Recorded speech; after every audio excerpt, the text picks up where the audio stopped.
നമുക്ക് കിരണിന്റെയും കല്യാണിയുടെയും ഇന്നത്തെ നല്ലൊരു കഥയായിട്ടാലോ. അതിനു മുമ്പ് ഒരു കാര്യം പറഞ്ഞിട്ട് വീഡിയോ ഇഷ്ടപ്പെടുവാണെങ്കിൽ ഒന്ന് ഹൈപ്പ് ചെയ്യാൻ മറക്കരുതേ. അങ്ങനെ നമ്മൾ കാണുന്ന കിരണിന്റെ രതീഷും കൂടെ കമ്പനിയിലേക്ക് വരുവാണ്. ആ സമയത്ത് സെക്യൂരിറ്റി ഉണ്ടായിരുന്നു പുറത്ത്. സെക്യൂരിറ്റിയോട് ചോദിച്ചു, താനൊക്കെ എന്ത് ചെയ്യുവാടോ ഇവിടെ എന്ന് ചോദിച്ചു. എന്താ സാറേ, ഒരുത്തി ഇവിടെ കയറി ഒളിച്ചിടും താനൊന്നും കണ്ടില്ലേ? താനൊക്കെ ഉറങ്ങുവാണോ? ഉറങ്ങാൻ വേണ്ടിട്ടാണോ ശമ്പളം മേടിക്കണമെന്ന് ചോദിച്ചു. സാറേ അങ്ങനെ പറയരുത് സാറേ, ഞങ്ങൾ ആരും ഉറങ്ങിയൊന്നും ഇല്ലാന്ന് പറഞ്ഞു. പിന്നെ എങ്ങനെയാടോ? അതെങ്ങനെ കയറിയെന്ന് പോലും അറിയില്ല എന്ന് പറഞ്ഞു. കിരണും രതീഷും കൂടെ അകത്തേക്ക് കയറി വരുമ്പോഴത്തേനും ലക്ഷ്മി അമ്മയും കാർത്തിയെ മുറിച്ചിട്ട് ചോദിച്ചു, എന്തായി മോനെ കാര്യങ്ങളൊക്കെ? എന്തെങ്കിലും പ്രശ്നം ഉണ്ടായെന്നൊക്കെ ചോദിച്ചു. ലക്ഷ്മി അമ്മ, ഇനി പേടിക്കേണ്ട കാര്യമൊന്നുമില്ല. ആ സ്റ്റെഫിയുടെ കാര്യം ഓർത്തിട്ട്. എന്താണ് മോനെ, എന്താ സംഭവിച്ചെന്ന് ചോദിച്ചു. സ്റ്റെഫിയെയും പിന്നെ ഗംഗാപ്രസാദിന്റെ കൂട്ടാളികളെ മുകളിലേക്ക് പറഞ്ഞു വിട്ടെന്ന് പറഞ്ഞു. പറഞ്ഞു വിട്ടുന്നോ? അതെ, ഗംഗയുടെ അടുത്തേക്ക് തന്നെ പറഞ്ഞു വിട്ടിട്ടാ ഞങ്ങൾ ഇങ്ങോട്ടേക്ക് പോരുന്നേന്ന് പറഞ്ഞു. അല്ല മോനെ, വേറെ പ്രശ്നം എന്തെങ്കിലും ഉണ്ടാകുമോ? എന്ത് പ്രശ്നം ഉണ്ടാവാനായിട്ട്? ആ സമയത്ത് രതീഷ് ചോദിച്ചു, അല്ല ഈ പറയുന്ന ഗംഗയുടെ കൂട്ടാളികൾ ഇനിയിപ്പോ പുറത്ത് വേറെ എവിടെയെങ്കിലും കാണുമെന്ന് ചോദിച്ചു. ചെന്നൈയിലോ മറ്റോ? അങ്ങനെയുള്ളതായിട്ട് ഞങ്ങൾക്ക് വലിയ അറിവും കാര്യങ്ങളൊന്നും ഇല്ല എന്ന് കാർത്തി പറയണം. പിന്നെ അവന് വേണ്ടിയിട്ട് മരിക്കാൻ നടന്ന ഈ സ്റ്റെഫി മാത്രമേ ഉള്ളൂ. ബാക്കി ആരുടെയും കാര്യം അങ്ങനെ ആയിരുന്നില്ല എന്ന് പറഞ്ഞു. കിരൺ പറഞ്ഞു, എന്താണെങ്കിലും സ്റ്റെഫിയുടെ കാര്യത്തിൽ ഒരു തീരുമാനം ഉണ്ടാക്കിയിട്ടുണ്ട്. അവൾക്ക് ലെവലേശം പേടിയില്ലായിരുന്നു. കൊടുങ്കാട്ടി കൊണ്ടിട്ടപ്പം ഞങ്ങൾ ഓർത്തു അവൾ പേടിക്കുന്നു. പക്ഷേങ്കില് ഗംഗാപ്രസാദിന്റെ അടുത്തേക്ക് പോകുന്ന സന്തോഷം കൊണ്ടായിരിക്കും. അവളുടെ മുഖത്തൊരു പേടിയും കാര്യമൊന്നും കണ്ടില്ല. പക്ഷെ അവളുടെ ആഗ്രഹം നടക്കാത്തതിൻ്റെതായ ഒരു ബുദ്ധിമുട്ടുണ്ടായിരുന്നു.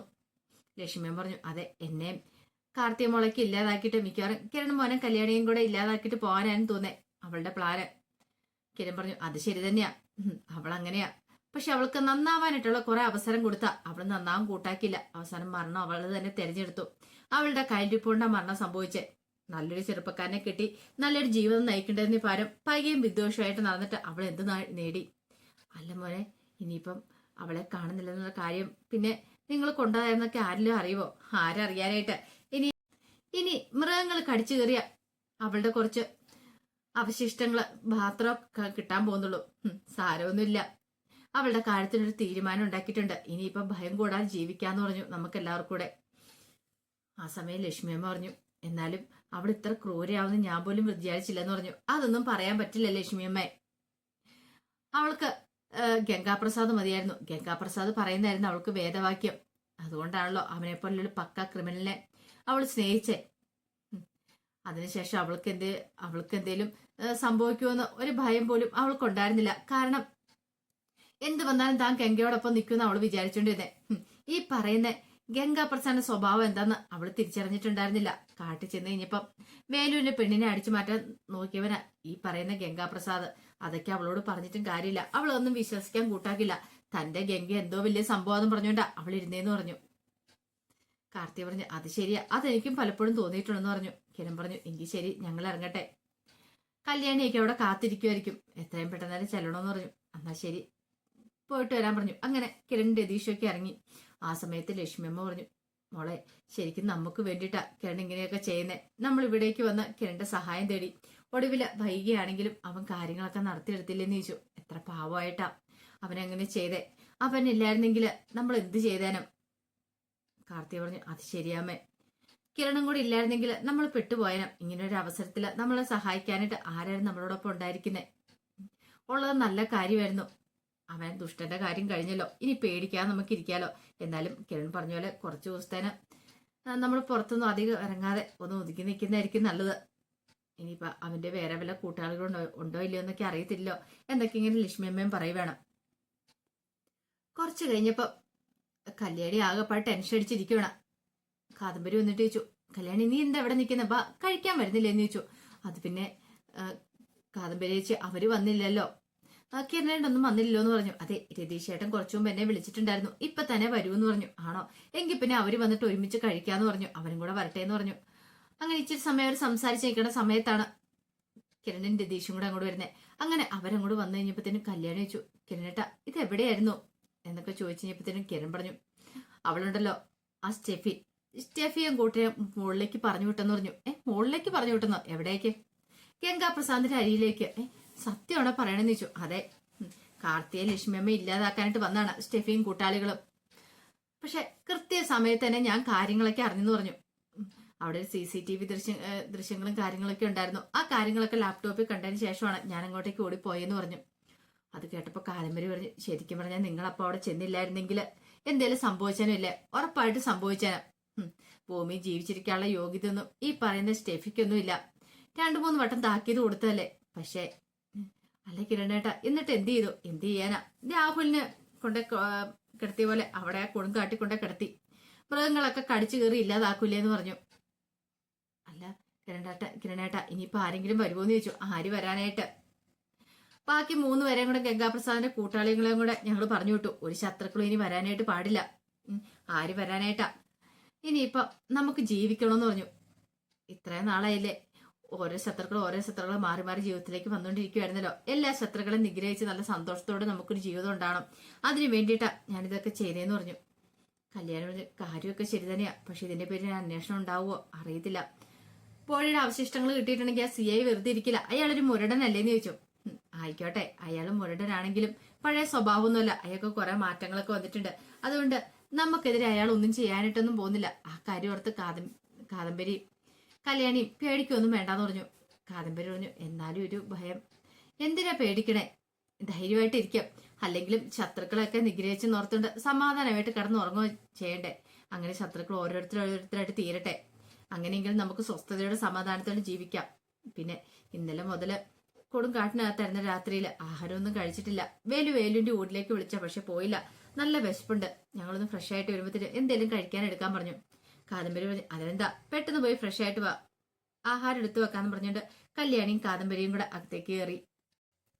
പിന്നീട് സേനനും രൂപ ശാരിയൊക്കെ ടിവിക്കകത്ത് ന്യൂസ് കണ്ടുകൊണ്ടിരിക്കുന്ന സമയത്താണ് ന്യൂസിനകത്ത് ആ കാര്യം പറയുന്നത്. മൃതദേഹാവശിഷ്ടങ്ങൾ കാട്ടിനകത്തുനിന്ന് കിട്ടിയെന്ന്, 3-4 പേരുടെ മൃതദേഹാവശിഷ്ടങ്ങൾ കിട്ടിയെന്ന്. അതൊക്കെ കേട്ട് കഴിഞ്ഞപ്പോഴത്തേനും രൂപയും ചന്ദ്രസേനയും ഒക്കെ പരസ്പരം നോക്കുവാണ്. ആ സമയത്ത് ശാരി ഇങ്ങനെ ഒന്ന് ആലോചിച്ചു. ശാരി ഇങ്ങനെ ആലോചിച്ചിട്ട് ഇങ്ങനെ രൂപയോടൊക്കെ പറഞ്ഞു, അല്ല ഇനിയിപ്പോ അത് ആ സ്റ്റെഫിയുടെയൊക്കെ ആയിരിക്കുമെന്ന് ചോദിച്ചു. സ്റ്റെഫിയുടെയോ? അതെ, അവള് ജയിലിൽ ചാടിയേക്കുമായിരുന്നല്ലോ. എനിക്ക് തോന്നേ ആ സ്റ്റെഫിയുടെ കൂട്ടാളികളുടെ ആണെന്നാ തോന്നേ. അപ്പോഴേക്കും രൂപ പറഞ്ഞു, അത് നിനക്കെങ്ങനെ അറിയാം? അല്ല എനിക്കങ്ങനെ തോന്നുന്നുണ്ട്. രാഹുലിന്റെ മൃതദേഹം കിടന്ന് അവിടെയായിരുന്നല്ലോ, മൃതദേഹാവശിഷ്ടങ്ങള് കാട്ടിൽ നിന്നായിരുന്നല്ലോ കിട്ടിയത്. അപ്പൊ അതുപോലെ ഇതെന്തെങ്കിലും ആണോ എന്ന് സംശയമുണ്ട്.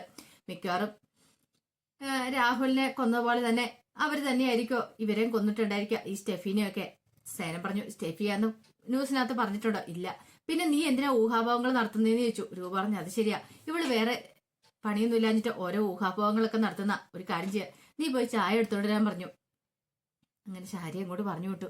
ആ സമയം രൂപ ചോദിച്ചു, ചന്ദ്രേട്ട ശരിയായിരിക്കോ, സ്റ്റെഫി ആയിരിക്കോ തീർത്തിട്ടുണ്ടായിരിക്കോ എന്ന് ചോദിച്ചു. അറിയത്തില്ല രൂപേ, കിരൺമോനെ കണ്ടാൽ കൃത്യമായിട്ട് കാര്യങ്ങളൊക്കെ അറിയത്തുള്ളൂ. സ്റ്റെഫി ആയാ മതിയായിരുന്നു. അല്ലെങ്കിലും അവളൊരു ഭീഷണിയായിരുന്നല്ലോ കാർത്തിക്കും ലക്ഷ്മിയമ്മയ്ക്കും, അതുപോലെ തന്നെ നമ്മുടെ മോനും മരുമോൾക്കും ഒക്കെ. അവളും കൂടെ മുകളിലേക്ക് പോയാൽ മതിയായിരുന്നു. അപ്പോഴേക്കും രൂപ പറഞ്ഞു, അത് ശരിയാ, അല്ലെങ്കിൽ പിന്നെ ആ ഗംഗാപ്രസാദിനെ പോലെ ഒരു ദുഷ്ടനെ അവള് പ്രേമിക്കോ?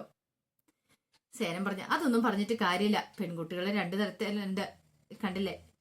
ഗംഗാപ്രസാദ് എന്തോ ഹീറോയാന്നും പറഞ്ഞുകൊണ്ട് അവനെ പ്രേമിച്ച പെൺകുട്ടിയാണ് സ്റ്റെഫി. അതുപോലെ തന്നെ ചില പെൺകുട്ടികള് പണത്തിന്റെ പ്രതാപത്തിന്റെ ഒക്കെ പിന്നാലെ പോകും. അങ്ങനെയായിരിക്കും ചിലരുടെ പ്രണയം എന്ന് പറഞ്ഞാല്. ഇന്നത്തെ കാലത്ത് ഇങ്ങനെയൊക്കെ സംഭവിക്കുന്ന നമ്മൾ പറഞ്ഞിട്ടൊന്നും ഒരു കാര്യമില്ല എന്ന് പറഞ്ഞു. എന്താണെങ്കിലും അവരെങ്ങാനും മരിച്ചിട്ടുണ്ടെങ്കിൽ അന്നൊരു നല്ല കാര്യമായിട്ട് എനിക്ക് തോന്നുന്നേ. മരിക്കേണ്ട ആൾക്കാരൊക്കെ മരിക്കണം എന്ന് പറഞ്ഞു. ഒരു കാരണവശാലും ജീവനോടെ ഇരിക്കാൻ പാടില്ല. ഈ സമയം രൂപ പറഞ്ഞു, അവള് മരിച്ചെന്ന് ഉറപ്പില്ലോ, അവള് മരിച്ചിട്ടില്ലെങ്കിൽ അത് ആപത്തല്ലേന്ന് ചോദിച്ചു. അത് മരിച്ചിട്ടില്ലെങ്കിലല്ലേ എനിക്ക് തോന്നുന്നു അവരാന്നാ എന്റെ മനസ്സ് പറയണേ. കിരൺ മോൻ വരുവാണെങ്കിൽ കൃത്യ കാര്യങ്ങളൊക്കെ അറിയാൻ സാധിച്ചേക്കെന്ന് പറഞ്ഞു. രൂപ പറഞ്ഞു, അത് ശരിയാ, എത്ര കാലങ്ങളായി അവർ ഈ വാശിയും വരിയായിട്ട് മുന്നോട്ട് പോകുന്നല്ലേ. അവന് നന്നാവാനാണെങ്കിൽ എത്രയോ പെട്ടെന്ന് നന്നാവായിരുന്നു. പക്ഷെ അവൻ നന്നാക്കാൻ കൂട്ടാക്കില്ല. അതുപോലെ തന്നെയാണ് ഈ സ്റ്റെഫിയുടെ കാര്യം.